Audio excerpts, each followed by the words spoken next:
তিলোত্তমা কাণ্ডে সুবিচারের জন্য আমরা পথে নেমেছি এবং তার সঙ্গে আমি বারবার যেটা আগেও বললাম যে ধর্ষণ মানসিকতা থেকে আমরা কিন্তু মুক্তি চাইছি, কারণ আমাদের দম বন্ধ হয়ে যাচ্ছে।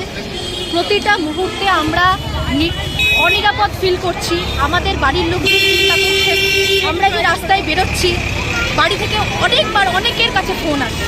আজকে আমরা ভয়মুক্ত হয়ে চাইছি না, আজকে আমরা প্রত্যেকটা দিন ভয়ে ভয়ে বাঁচছি, অথচ কাল যদি মরে যায় আমাদের নাম হয়ে যাবে নির্ভয়া অভয়া। এটা কীরকম হিপোক্রেসি না বলুন? এবং সেই কারণে আমরা চাইছি ধর্ষণ মানসিকতাকে যত সম্ভব সমূলে যাতে নির্মূল করা যায় এবং আরজি কর কাণ্ডে শুধু সুবিচার নেই, এই ধর্ষণের সম্মুখীন যাতে কোনো মেয়েকেই আর কোনোদিন হতে না, আমরা এইটা চাইছি। কি মূলত কি দাবি রয়েছে?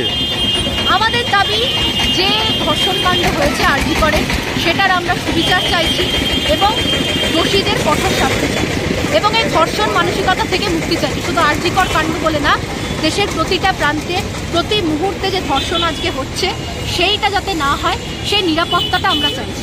যেখানে মূলত মুখ্যমন্ত্রী দাবি করেছে সিবিআই হোক, তদন্ত হোক।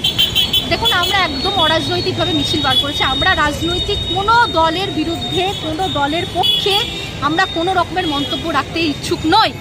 আমরা আজকে কলেজের ছাত্রীরা বের হয়েছি, সাধারণ পড়ুয়া নারীরা রাস্তায় বেরিয়েছি প্রতিবাদ করতে সুবিচারের দাবিতে, এবং এখানে আমরা কোনো রকম রাজনৈতিক মন্তব্য করব না। তাহলে কি যেখানে মুখ্যমন্ত্রী দাবি করছে সিবিআই তদন্ত থেকে, সেখানে কি রাজনৈতিক কোনো রাজনীতির আমরা কোনো রঙই এখানে লাগাতে চাইছি? আপনার সাধারণভাবে। তোমার নাম?